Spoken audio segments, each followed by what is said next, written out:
A while back, my son and I were talking, and he asked me if I'd ever heard of the concept of high meat. I said I hadn't. High meat, he said, is when the probiotics movement takes things way too far, essentially taking meat or fish raw and then leaving it to spoil. It's an occupational hazard here at Skeptophilia that sometimes someone will tell me some kind of damn fool claim, and upon investigation, it turns out that they made it up just to see if I'd believe it. After all, after 8 years, there's no claim that's so stupid that I'm willing to dismiss it out of hand. Any species that can come up with an idea like homeopathic water or downloadable medicines is clearly capable of foolishness on a scale that I'm just not prepared to reckon with. But I figured I'd hedge my bets, given that my son has a reputation for being a bit of a wise ass at times. I can't imagine where he got that from. However, upon research, it turns out there really is such a thing as high meat. Apparently, it was dreamed up by some people who decided that they'd like to find out how it was to be a hyena eating carrion on the African savannah. If you don't believe me, there was an article in the New Yorker by Burkhard Bilger that investigated the whole concept, and he ended up in the house of one Stephen Torma of Asheville, North Carolina, who is an enthusiast of high meat. Torma, in fact, makes his own high meat by taking raw beef and raw fish, sticking it in jars, and letting it rot. Here's what Bilger had to say about it. Torma ducked into the back of the house and returned with a swing-top jar in his hands. Inside lay a piece of organic beef, badly spoiled.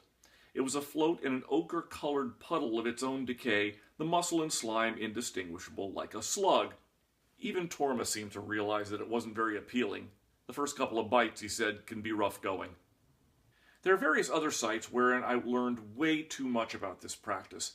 One of them said that you should expect some, quote, bodily effects after consuming high meat, and that if you got explosive diarrhea, it was simply your body trying to rid itself of toxins. Okay, let's see, where do I begin? Cooking and food preservation strategies in general caught on because the people who engaged in them were far less likely to die of food poisoning.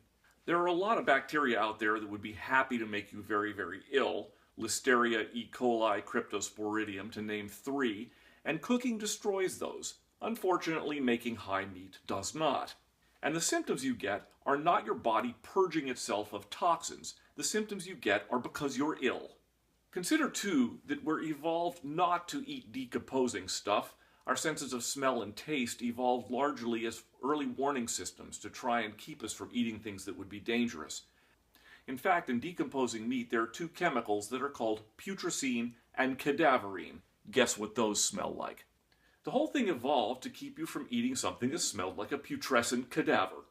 There is some truth to the probiotic idea, though. There are some foods that are fermented and are actually good for you, things like kimchi and sauerkraut and pickles.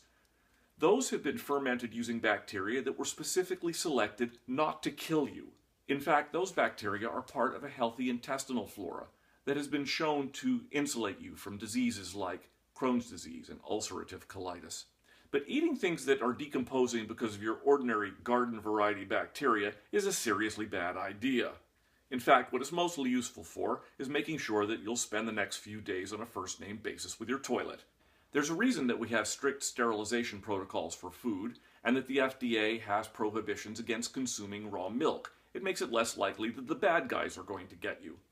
But if you want to try life as a vulture, have at it.